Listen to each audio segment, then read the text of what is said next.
Hello, I'm Kateryna Shcherbak. I'm 18 years old. I'm a student at the Institute of Journalism of Shevchenko National University of Kyiv.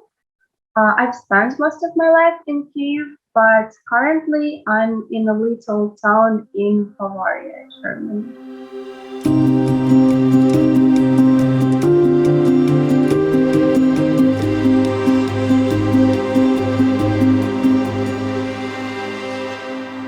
Hi, Kateryna. Nice to see you again. We had a workshop together. You were one of the participants of my podcast workshop 3 months ago in Kyiv at the Institute. At the Institute of Journalism at the Taras Shevchenko University in Kyiv. And in such a short period of time, so much changed. I'm very happy to see you again, to be honest. It's very nice to see you again. So you just said you're now in Germany. Can you maybe tell me about when you decided to leave Kiev and to leave Ukraine? So we actually left Kyiv the first day the war started, but we didn't go to Germany immediately. At first, we thought that in our village, we had a little summer house in the village in Kyiv region. We thought it would be safer here, but we still could hear explosions at night.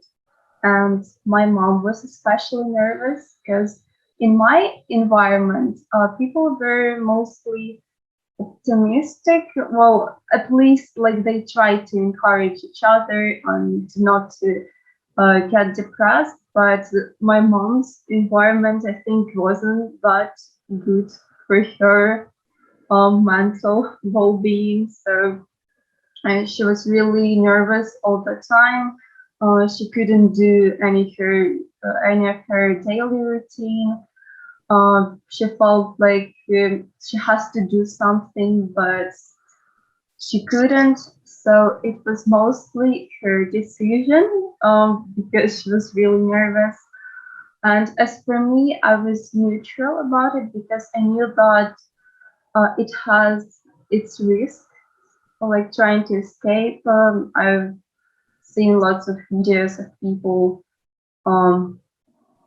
being like just shot during the way the cars exploding so it could be dangerous trying to escape, and I knew all the risks, but I thought that if we could escape, that would be we would be in a much safer place. And I knew that I couldn't help physically anyways, that I could only help with information or maybe signing petitions or being active in social media. I was a bit hesitant, and my younger brother was against it, but we couldn't live without him. So it wasn't an easy decision, and we had to leave our dad because he is in territorial defense. So this means he's in the army, but he just joined the army voluntarily.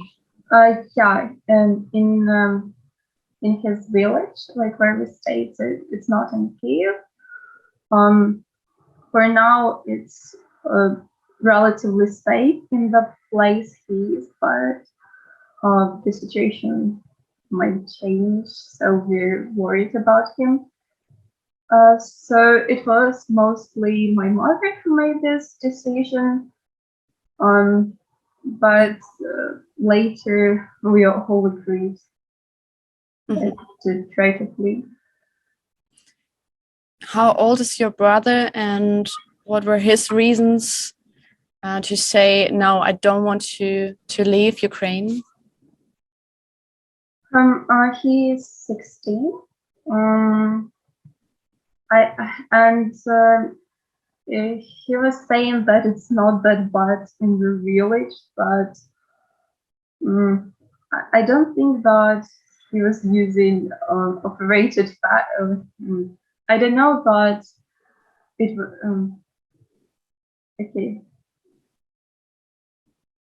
Yeah, so he mostly felt that it's not that dangerous in the village, and he was sure, at least he was the most optimistic one from our family. So he just thought that everything will resolve soon, and he didn't want to leave the country.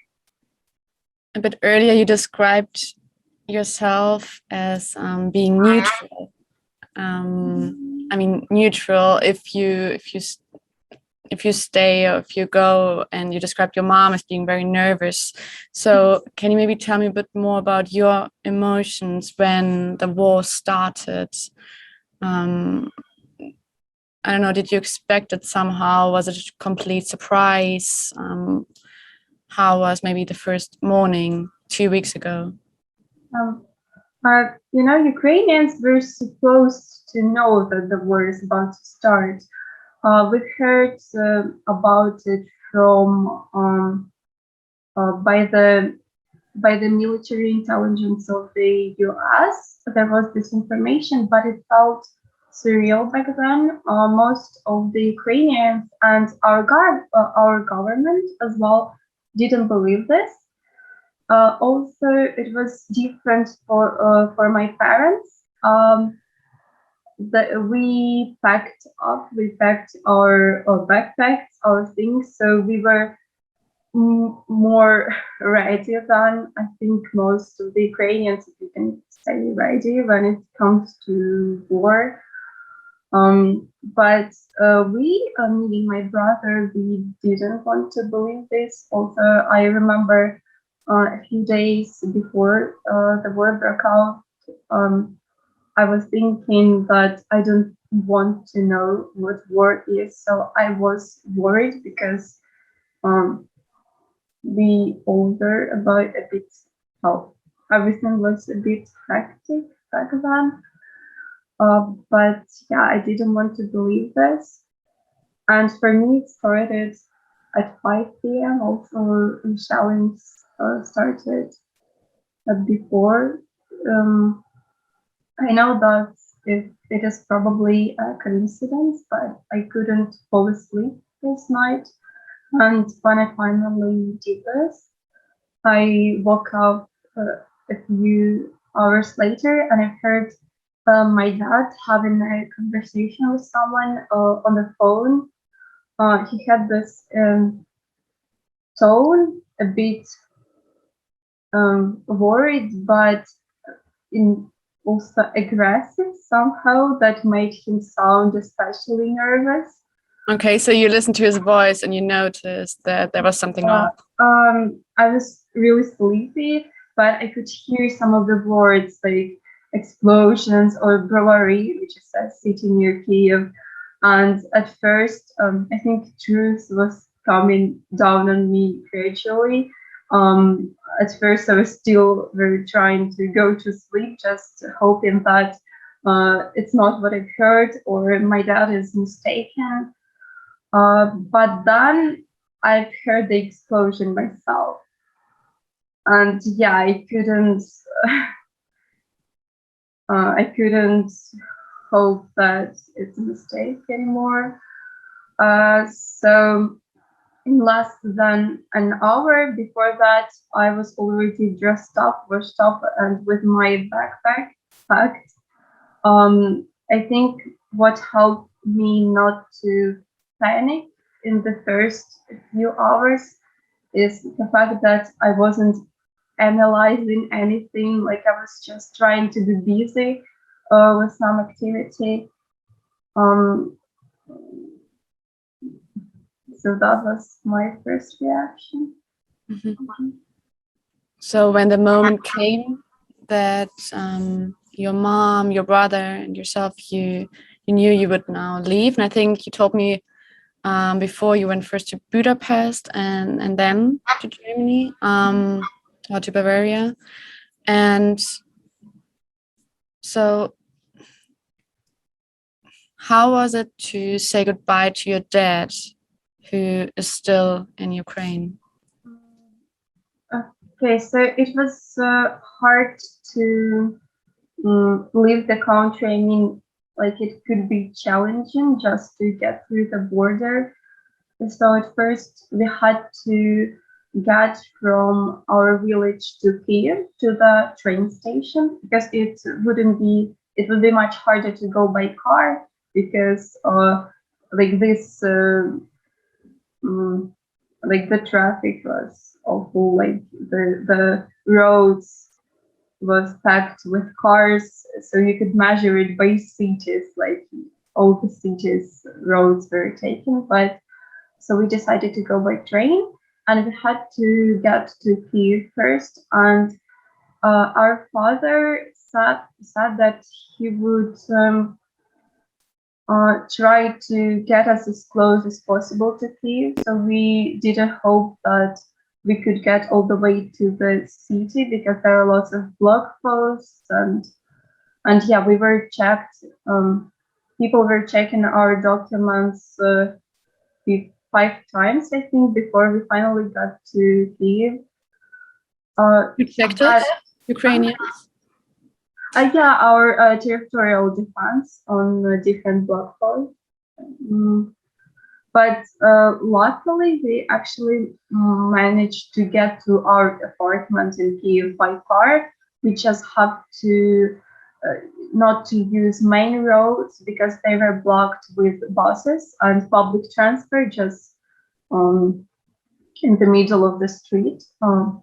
They locked it on purpose. So yeah, our dad drove us.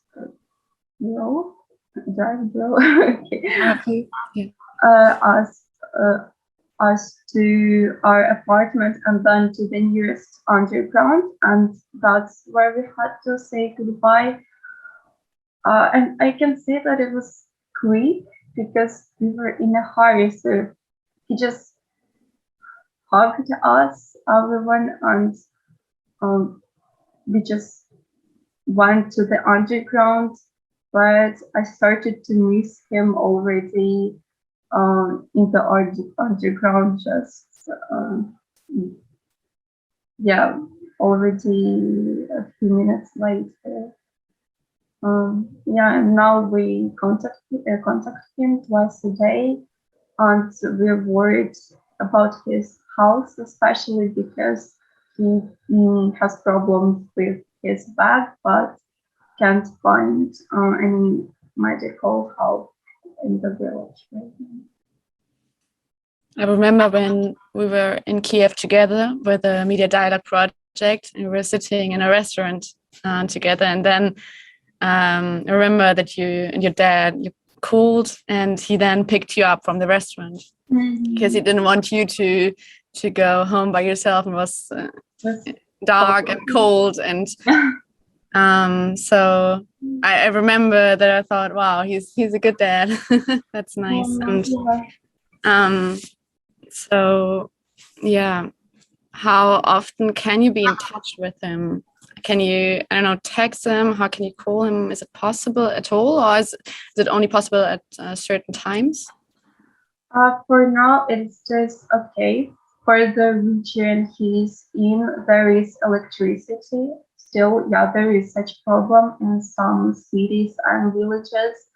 But for him, I remember they cut off electricity for one night. There was some problems, but the connection is relatively good for now.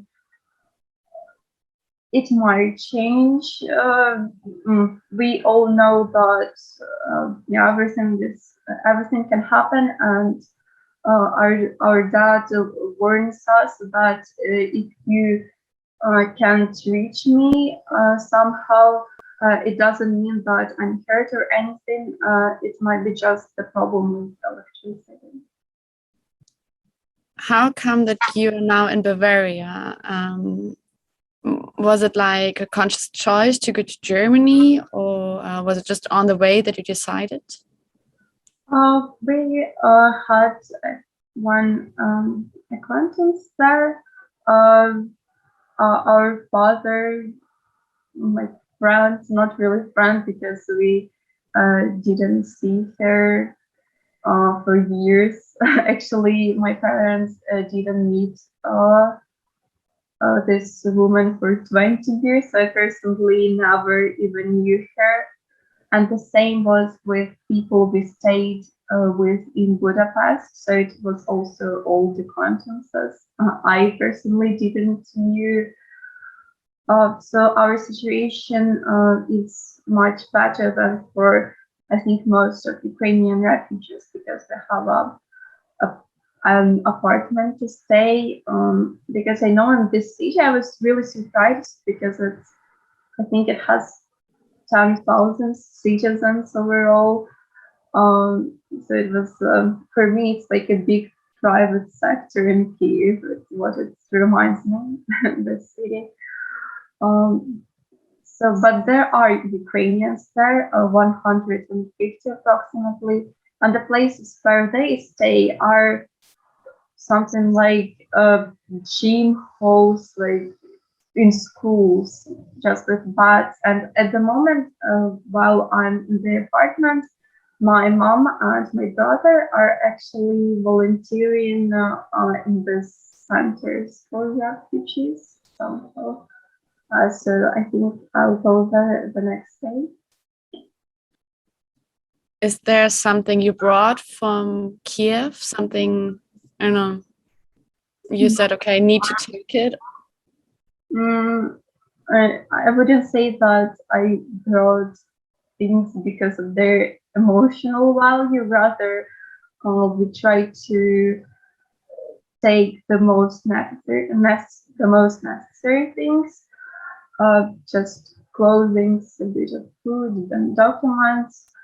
And you also couldn't take many things because you wouldn't be able to get to the train because some people, mostly foreigners, I think, because they were trying to take all of the things they have in Ukraine. So they had this really big, like large suitcases, and it was much harder to get into the train to have lots of things. So everyone had one backpack and a bag, and that's all we had. But luckily, we were given some clothes by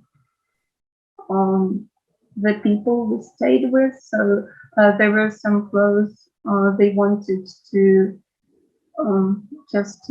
they weren't wearing anymore, and they asked their friends if they can help somehow. So they helped us with the things we didn't take for that. I guess it's a difficult one to answer, but if you could wish for one thing, what do you wish for the most at the moment? I think it is, as for everyone from Ukraine, to war to stop, but for Ukraine to win it, because we don't want to live in Russia and we want to return to our homes that won't be destroyed. And so we want Ukraine to win as soon as possible. And I heard that now the girls that are being born in Ukraine, just little babies, I heard that half of them are being called Victoria. So because people wish for Ukraine to win. Thank you so much, Kateryna, for this interview, and let's keep in touch. Thank you. It was nice to see you again. It was very nice to see you. Bye. Bye. Goodbye.